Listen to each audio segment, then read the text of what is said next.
Well, it's good to be here again this week. Just a couple of quick announcements.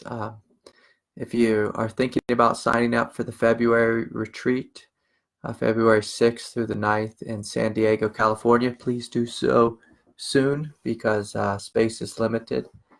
And a big thank you to everyone for all your donations and supporting the Sangha. Truly, those are deeply appreciated. And so I thought I'd just get into a reading tonight. I was on retreat at Christ in the Desert, and I discovered this little old book. It was written back in the 80s, and I certainly never heard of it before, but it's written by Simon Tugwell. He's a priest in the Christian tradition, and the book's called Prayer, Living with God. I feel like I'm at show and tell right now, but I'd just like to read just a quick quote from Simon. He writes, "We must not try to love God. We must become the kind of people who will discover that we do love God and then accept it and let it come to its full flowering. We must not try to love God." You know, a lot of people who do not have a relationship with God, when I speak about God, they say, oh, well, maybe I should try to love God.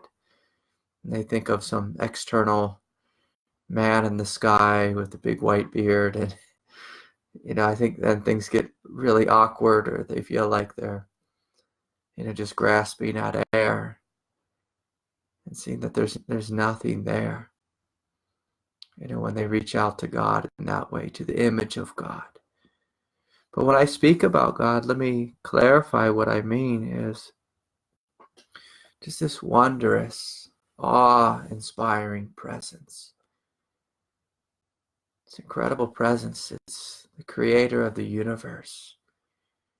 The Buddha spoke about God in the form of spaciousness, peace, freedom, this quiet intelligence, of prajna, which is like the voice of heart wisdom, of intelligence, of wholeness that comes forward.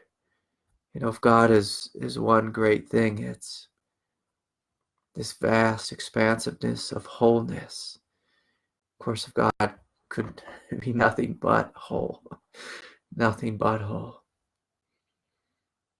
And so, a lot of people, they might have an image of God that, they're supposed to love this holy being.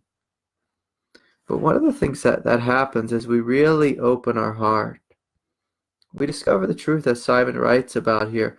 We must not try to love God.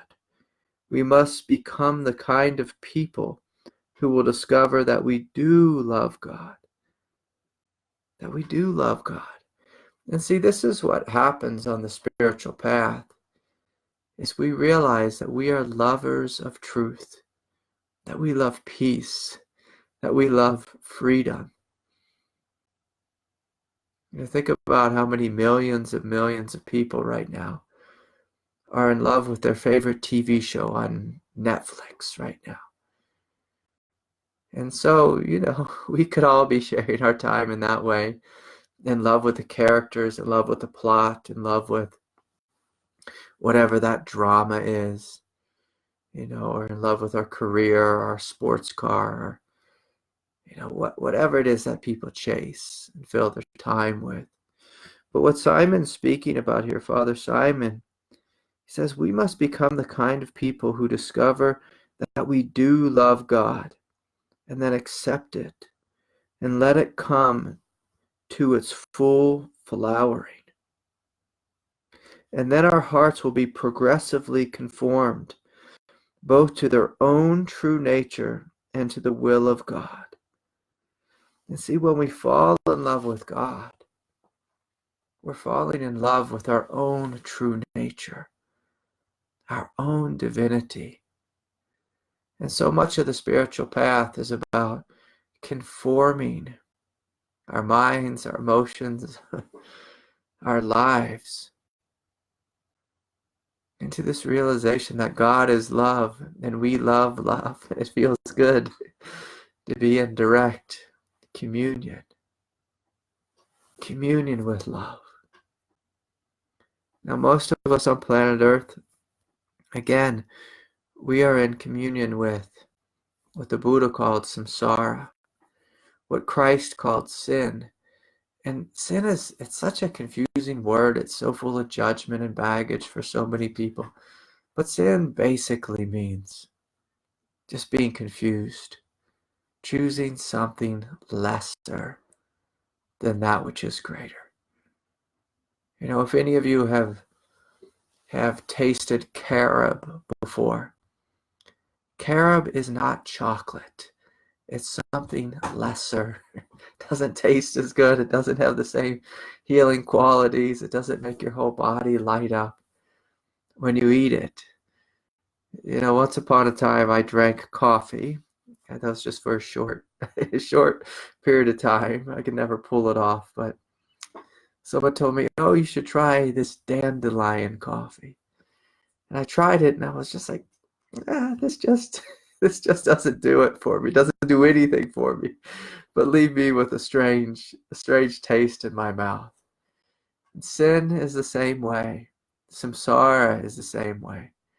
I always hesitate even using the word sin because it's so full of baggage. But it just means choosing something lesser. And I want us all just to imagine there's two great wills. There's our human will, which is connected to our animal nature, our animal drives, maybe our conditioned psychological nature.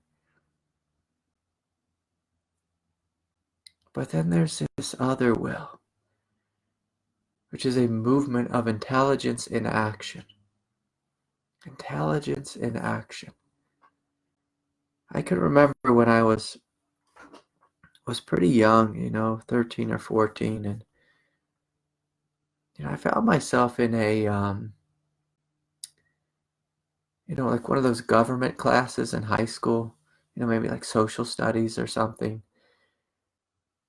And my conditioning was that I grew up in a military family, hardcore Republican family. People didn't really say right wing back in the 80s, at least not to my knowledge. But I can remember, and when we came to class one day, the teacher just asked us, what is your political party that you identify with? And without any thought, without any conscious thought at all, I just said Republican. And so what the teacher did is he split us up into, basically he assigned us, to be a member of Congress. And, we were supposed to take on the role of being, I was to be a Republican. There was very few Democrats in the classroom, but, after really listening, to what I signed up to, or what I signed up for, the party's belief systems and this and that, what I began to discover just from a place of consciousness, my teacher, he helped to correct me. He said, Craig, you seem like you're more on the liberal side than the conservative side. And it just shocked me for a moment there, but more and more as I sat with it, as I looked at, how I was supposed to vote along party lines, I realized, I'm not really voting so much in alignment with my party.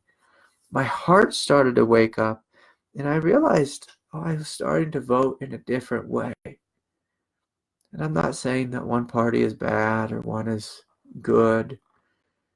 But what I'm saying is there was a different type of will that woke up in me that was different from my conditioning. I began to question my conditioning, to question it. And what I began to realize is that there was something within me that cared more cared more about the general public, my fellow brothers and sisters here on planet Earth. I was more likely to support humanitarian programs and this type of thing in my voting, my mock, my mock government that the teacher had created. But it was an interesting thing to see this, and I think we all have had this experience before, where we have our conditioning that says, well, I'm supposed to act like this. But then something wakes up inside and says, oh, that's not the truth. There's something greater here. Something greater which is wanting to come forward in my consciousness. And that greater thing, I just call that God. I call that intelligence. I call that peace and compassion. For a good Buddhist, we'd call it prajna. The will of God is prajna. It's this movement of heart wisdom. Of heart wisdom. I was speaking with a good friend of mine today, and he reached out to me because he was going through, or he is going through, a very painful divorce right now. And he just texted me Sunday morning, and I normally I don't respond to many texts. I don't actually pick up my phone anymore just because I don't have the time. I don't have the time to pick the thing up anymore. It's just I'm so busy with my life. But I saw his name flash across my screen. I said, okay, what is he wanting? And he told me that he felt like he was in between a rock and a hard place. That he'd gotten divorced, and him and his wife had agreed upon a parenting plan. But at some point, she basically said that I want to move with the children somewhere else. And he just asked me this question. He said, Craig, I'm not sure if I should surrender and let go, or if I should fight. So much pain has come from the fighting. And of course, I didn't give him an answer of what he should do. What I invited him to do was to look at what surrender really means. Surrender doesn't mean we just let go and become a doormat. This is one of the great mistakes about when people think of the will of God. They think, oh, that means we just all become doormats and just let whatever happens. And if that's the case, what will happen is just the movement of the collective unconsciousness will rule the world, whether it's in our own personal life or, the life of the planet. Like the whole planet is in great suffering right now because the rule of the collective unconsciousness has taken over. But what I told him is, I said, just sit and be quiet with your heart. See if you can find, if you can discover God's will within you. That will show up just in the silent voice of your heart. And I always say this as a clarification. The silent voice is not an argument in your head. It's not it doesn't parrot or repeat quotes from your favorite, teacher that you heard on YouTube. It doesn't quote the Bible or anything like that. It's intuitive, it's wise. It's also not emotional. Oftentimes when I invite people to be quiet, look inside and ask, well, what's in my heart? Like, what should I do in this situation? They hear two voices, the rational thinking mind, which isn't so rational, and the emotional heart, which is emotional, and it comes with the pushiness. Like, I'm right, she's wrong. This isn't fair. Whatever it is. But if we want to discover God's will in ourself, in us as us, in us as us, when we discover that as us, then we see how God's will is non-dual. Non-dual, showing up in our lives. That there's no separation between our truth and God's truth. It's one truth. As you wake up to this, you discover, oh, God and I are one. Life and I are one. Life and I are one. In action, in form, in this world, in our lives, in life itself.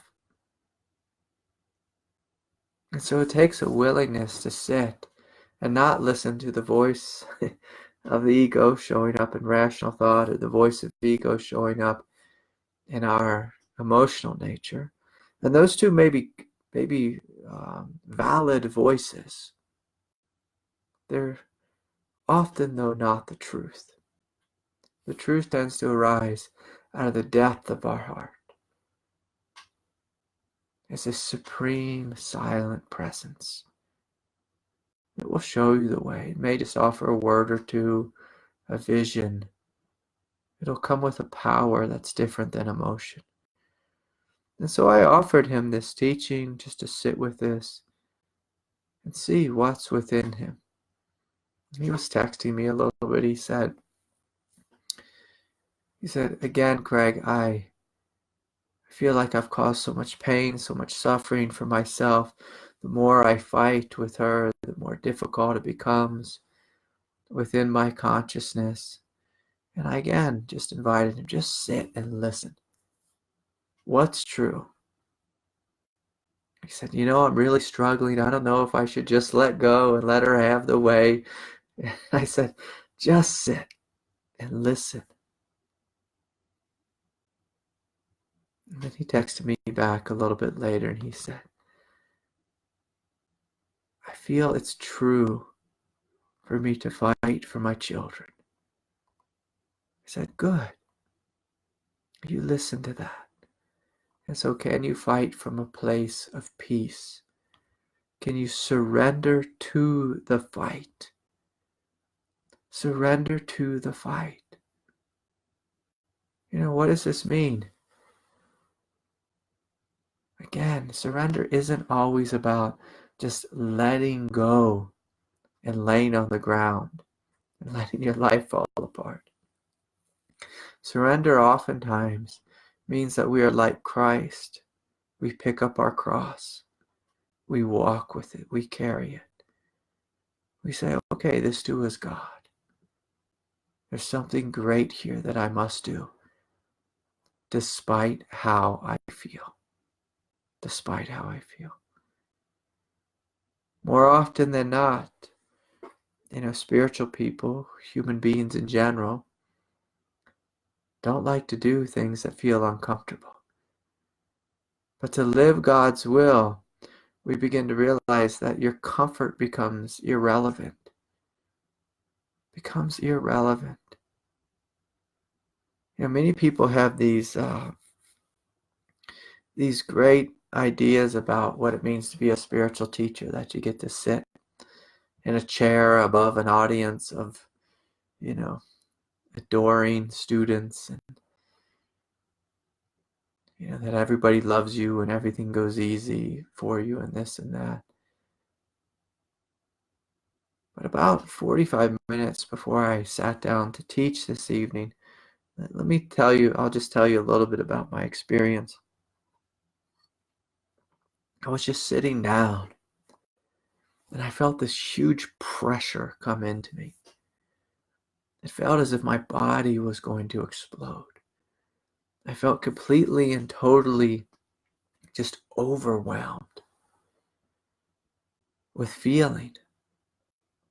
Now, if I didn't know what the feeling was, if I didn't know it was the presence of God, I would surely say, there is something wrong with me.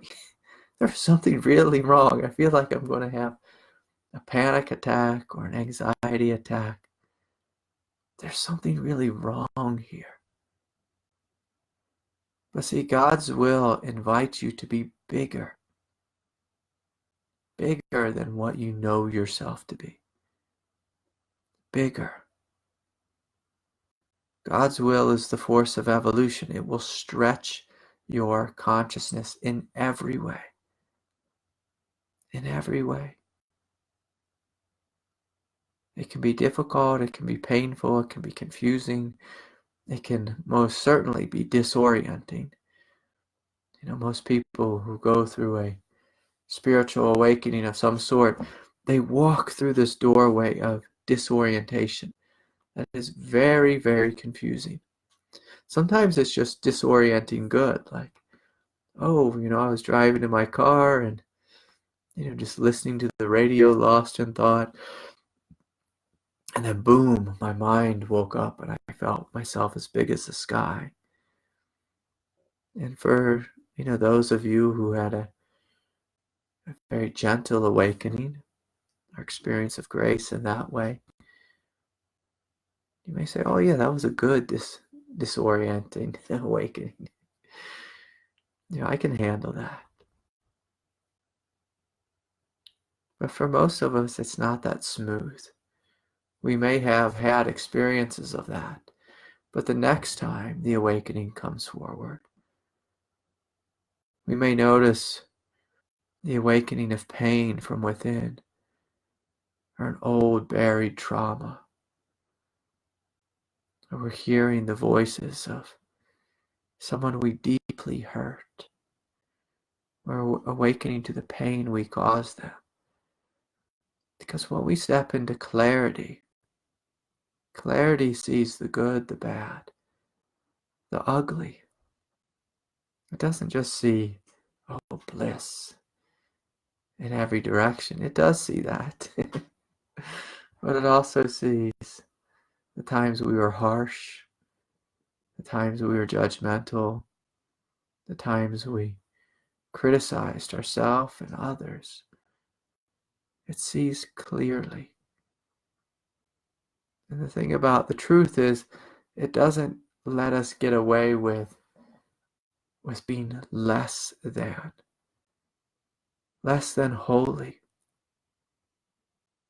The truth doesn't let us get away with being less than holy. This is a good thing, because holiness, like the author writes here, is the full flowering of our true nature. And then our hearts will be progressively conformed to both their own true nature and the will of God. It is very important not to have a wrong picture of the relationship between God's will and mine. God does not want them to remain apart in such a way that we will always be sacrificing our own will against the favor of His will. He wants us to want what He wants. So God's will is beautiful. It's your highest truth. God's will is your highest truth. When we see God as this external being, whom we must conform to in a way that is against our truth, that is a great misunderstanding, a radical misunderstanding. God's highest will is our highest will. And when we come into unity with that, our hearts are happy, our minds are free, our emotional nature feels joyous and peaceful. Joyous and peaceful. Yet for some of us, I'll say that differently, for most of us, this coming together of these two realms are like the animal-human body, the animal-human will, and God's will. It may take years, it may take decades. Just imagine God's will is the higher will, and then our human animal will may have to go through many disorienting changes before it can fully surrender. And when you fully surrender, you wake up, you smile, you see, oh, this was a great cosmic joke. I'm not separate from God. I'm not separate from life. And it's not until we discover this truth that our mind becomes silent. Because as long as you are living in opposition to God's will, again, which is your highest will, you will have multiple voices in the space of your consciousness. Multiple voices. And you don't have to be schizophrenic to have multiple voices in your consciousness. Most human beings, I'm sure if you're honest, you can see, oh yeah, I remember having multiple voices arguing one way and then the other, arguing with each other, creating confusion, pain, suffering. So much of suffering is just this feeling of being split, of being absolutely divided inside. Absolutely divided. But the way we come out of division is through asking ourselves, what is my highest truth? What is my highest truth? Do I really, truly want to continue arguing with my ex long after they're gone? Do I want to do this? Do I want to do this? Do I want to continue arguing with the past or my fantasy idea of what the future will be like? Can I step right here, right now, into the space of no problem and let God present her face to me in the form of I am, in the form of the love of my heart, the peace of my consciousness? Can I open to this? Can I open to this? And so, if anyone here has a question, I encourage you to bring it forward. And in the meantime, I'll look at the questions that were emailed in. Just a little humorous comment from Morton. He writes, "Man, I bought carob and thought it would be just as good as chocolate." And then he typed in a sad face. And that's the truth. That's what it's like whenever we choose the lesser path, we veil our heart and we begin to suffer. We begin to suffer. Whenever we choose the lesser path, we veil our heart and we suffer. We suffer. It's just, it's mechanical, literally. When you choose the lesser path, your heart shuts down and you suffer. When you choose the higher path, your heart opens, it expands, it literally expands, and you become greater. And spiritual awakening is this process of stepping into the expansiveness and saying yes, yes to expansion, yes to that which is greater, yes, yes. And so beautiful, beautiful. Okay. And so, let me see if I can pull up the questions here. And again, if anyone has a question, feel free to type it in. type it in. And again, I'd like just to, I'm just going to take a moment and welcome everyone here. I see some people, Chris West and Gabriel and Thane and Audie and Adrian and Rhonda and Ivy. So many folks, and Marianne, and I can't read this one. Maybe it's Guyan, Wesley, Taylor, the Zins here. Oh, hello, Megan. And Tree on the other side of the world, Tanya, Dawn, Lynn, Morton. So nice to be here, truly, with you all. Lynn, Shauna, Lisa. So nice to be here with you. And I do want you to know my heart is with you all, truly. Truly, I feel this throughout the day. That my heart is with you. You know, I was doing this funny job today. We're getting ready for wintertime here in Colorado, and last winter we received like 8 feet of snow. And in fact, I connected my roof to the ground, last winter, just the amount of snow we had. And so I had to go up on my roof and make some repairs. And there was this moment when I was just, I was reached down for my drill gun. And then I came up and I just saw the hugeness of the sky. The hugeness. I felt my consciousness spreading out. Across the mountains, across the deserts, across the oceans. And I just felt this love in my heart for the people in this community. This profound, non-dual connection. And so I thought I'd just share that my heart is with you truly. Not something I'm just saying. I feel it just spreading out, including your lives, your divinity.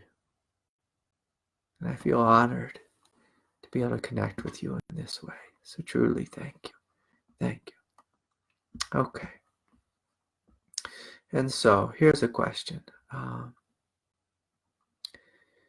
Dear Craig, spontaneously peace arises lately, or a smile and some contentment from nowhere in particular.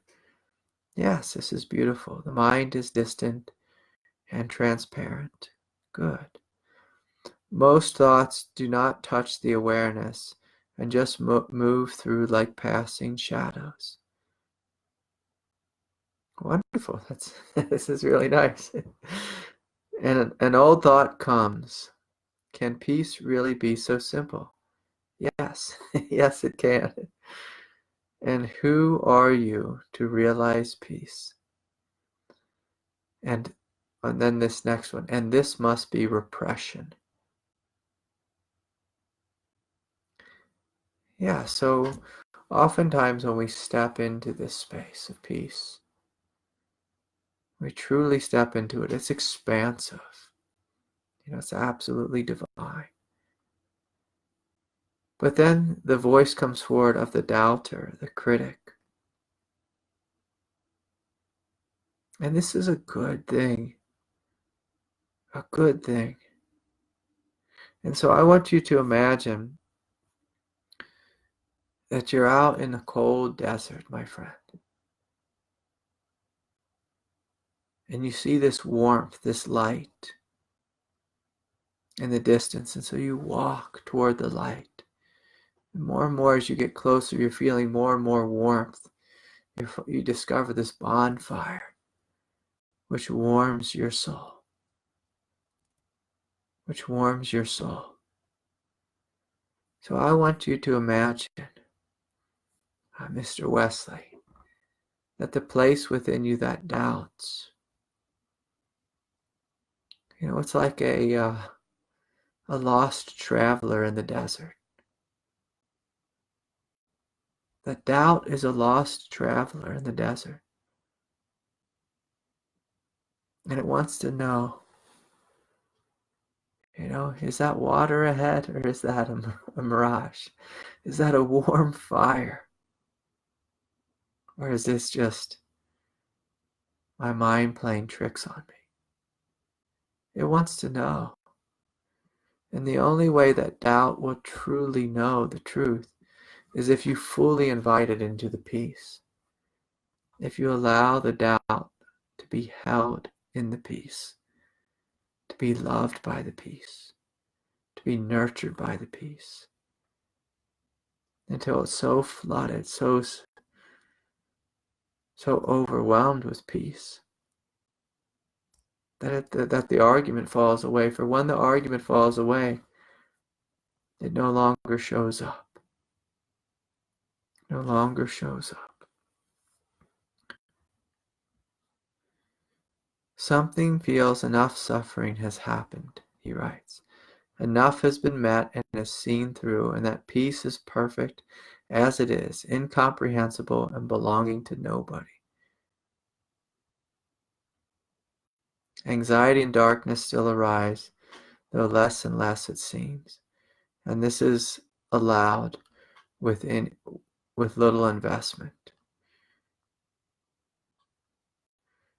And so, my friend, the reason doubt arises is because there's a place within you that feels divided from the truth.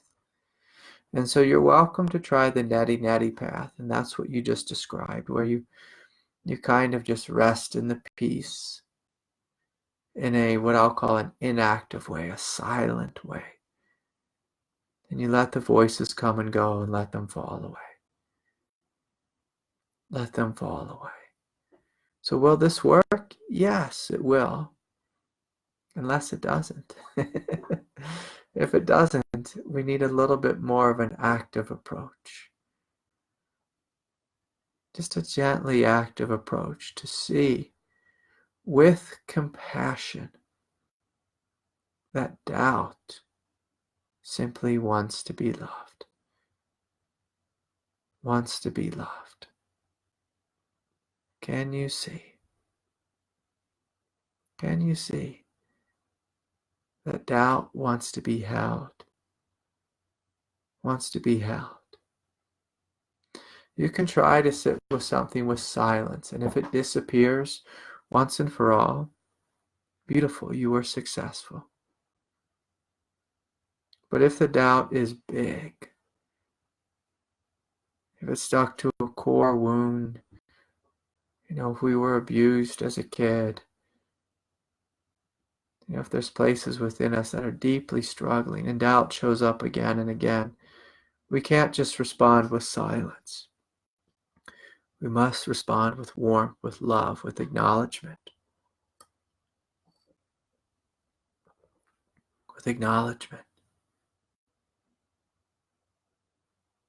So God did not just want us to realize silence.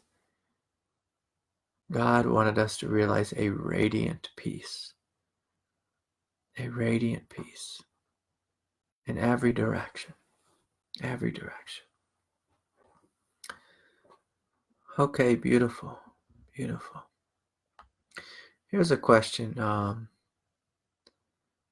from Tree. Craig, could you please talk about the teeny centers all over the body that when activated feel like a matchstick burning in you? What do these nadis do? Thank you. That's a great question, Tree. And so throughout our body, there are literally 10,000 nadis. They're like miniature chakras. And so more and more as you wake up, as you become peaceful, as you bring your will and God's will into one will, what you realize is, oh my God, I live in a temple. I am a temple. I am this angelic presence, not just with the fire of God in my heart or spaciousness in the mind, but you literally may find 10,000, 10 trillion points of light within you. Within you. And more as you walk this path, you'll begin to realize an incredible fire burning. Again, not just in the heart, but throughout your being. Throughout your being. And so her question is, what do these nadis do? What do? They radiate light. They radiate love. They radiate compassion, brilliance, luminosity. See, most of us do not realize that we are literally angels. We've come to planet Earth to light the planet on fire with light, with holiness, to light it on fire, to light up the world, to light up the world. You are here to be an angelic presence of divinity, of compassion, of love. And I hope that doesn't sound too lofty. But I want to go back to the thing I was speaking about a little bit ago, where I said I was up on my rooftop. I was doing a very mundane task. I was working with tar, like patching some holes. And I was, let me see if I can say this politely. I was doing what's called screwing off the roof. Not screwing off like just messing around, but screwing off the roof, which means I go and I check each screw to make sure it's tightened. Make sure it's tightened down. So I was doing this mundane task.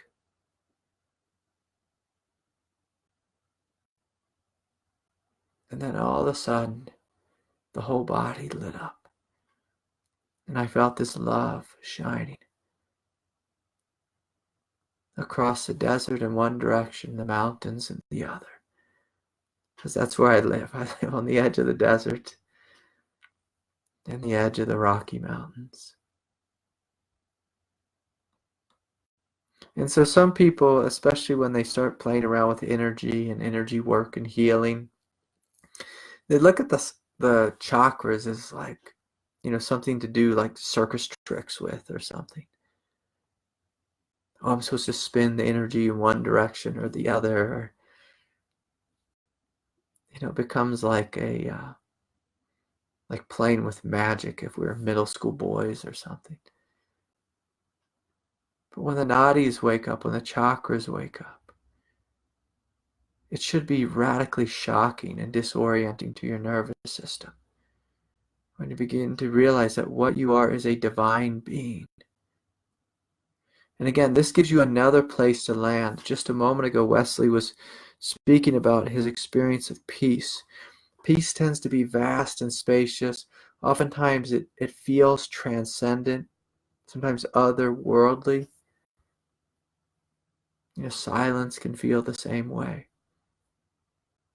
And that's one experience of divinity, which is a huge step forward for anyone on planet Earth.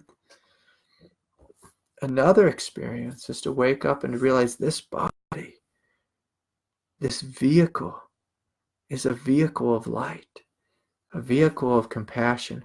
More and more as you begin to know this and realize this, you begin to discover you are a holy man, a holy woman, a holy individual.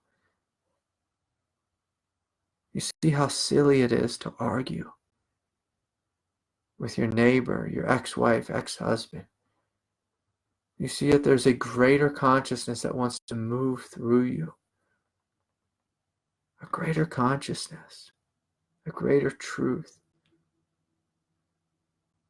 That what we are capable of has no limit, has infinite potential. And so as your body starts to wake up and you see, oh, I am light.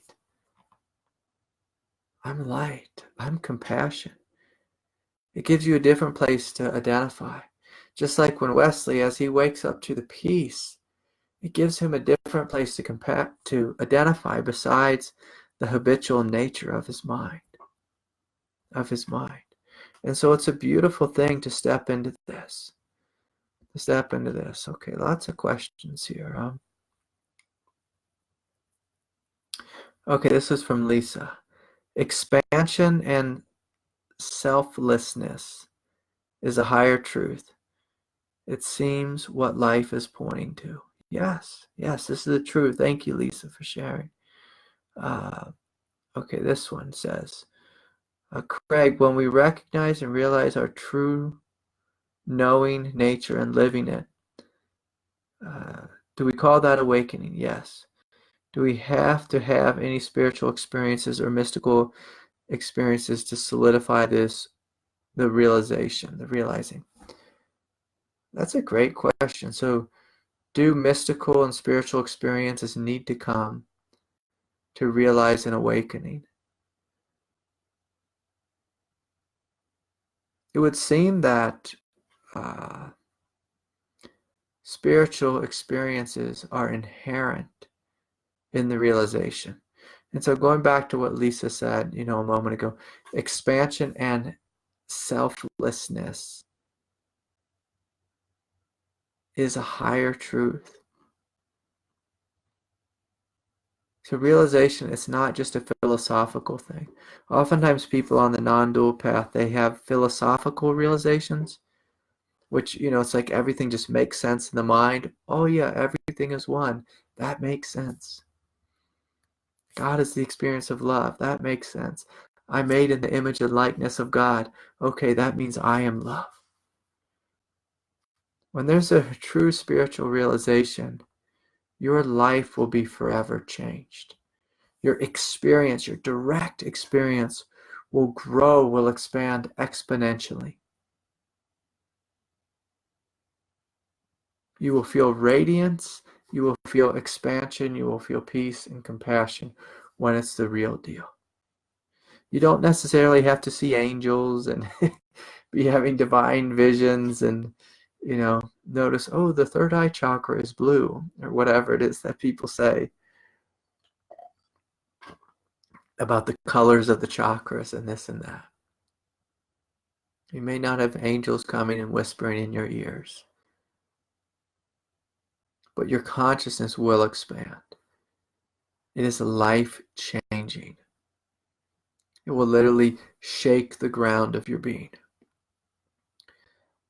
The ego won't be able to identify something small any longer.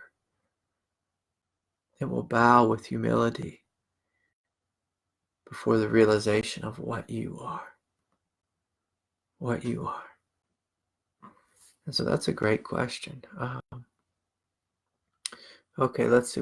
Here's a question from Adrian in New York City. Hi, Craig. What's the best ways to get grounded? Is a lot of mind chatter a sign that one needs to be more grounded? That's a good question.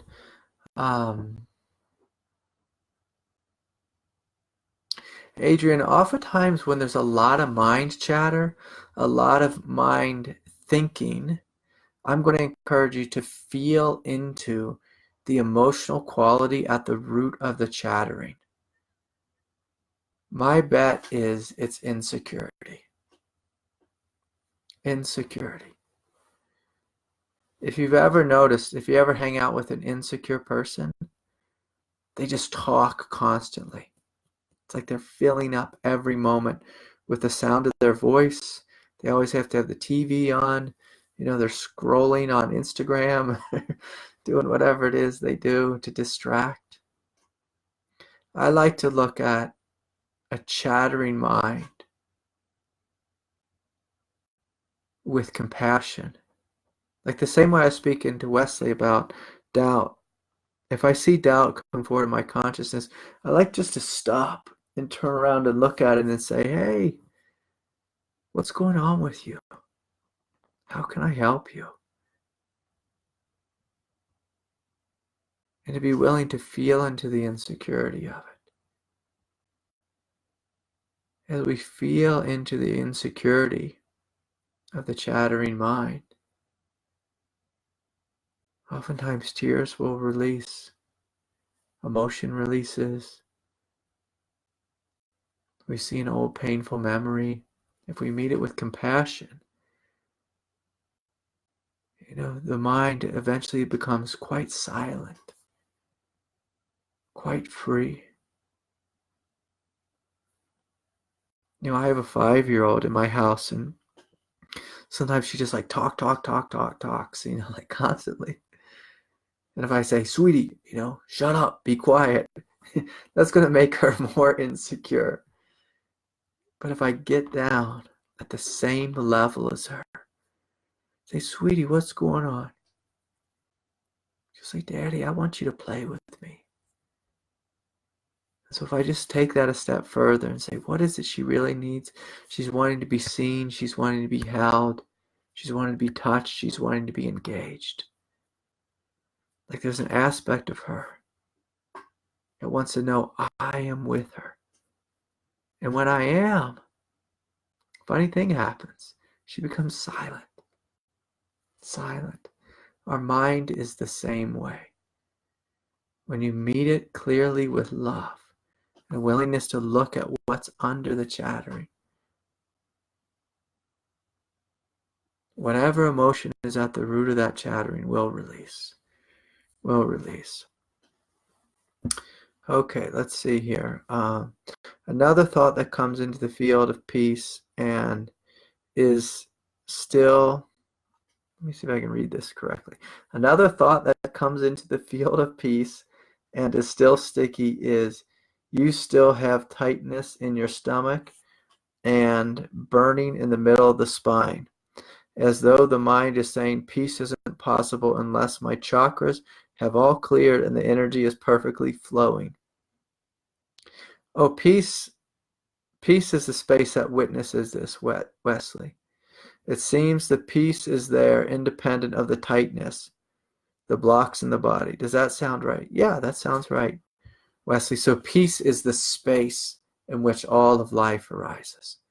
The space in which all of life arises.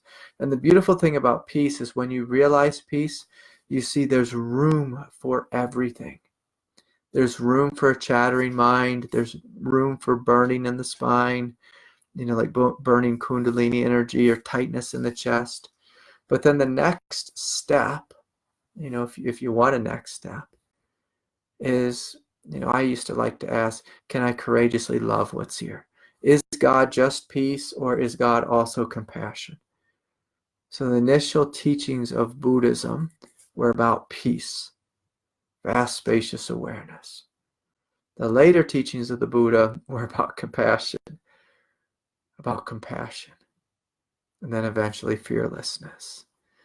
And when we have all three, it's rare that we have a question again, and our experience feels complete.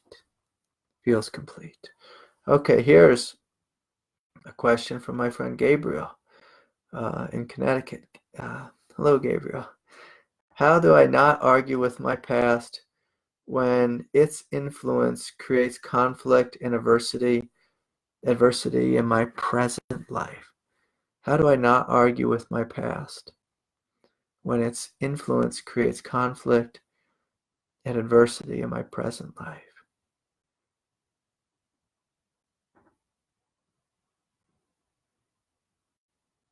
Yeah, this is a beautiful question.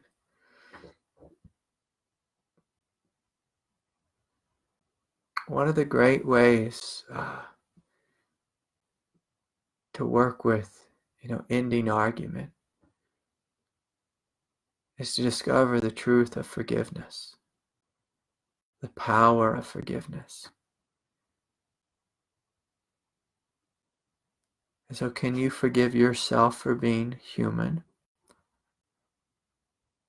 And I assume you mean your partner here as well. Can you forgive your partner for being human? The third one is, can you forgive God for making you incarnate into a human world with causes and conditions. And so if you want the argument with the past to die, you have to forgive yourself for being human, for the mistakes you made, the part you played. You have to forgive the other for being human, for the mistakes they made, the part they played. And you must forgive God. God, for having you give birth into a world like this. This one is very powerful. When we forgive God, we come into just a very profound acceptance that, okay, these things happened. And now how can I go forward with love? How shall I go forward with love, with truth, with truth? How do I not argue with my past when its influence creates a conflict and adversity in my present life?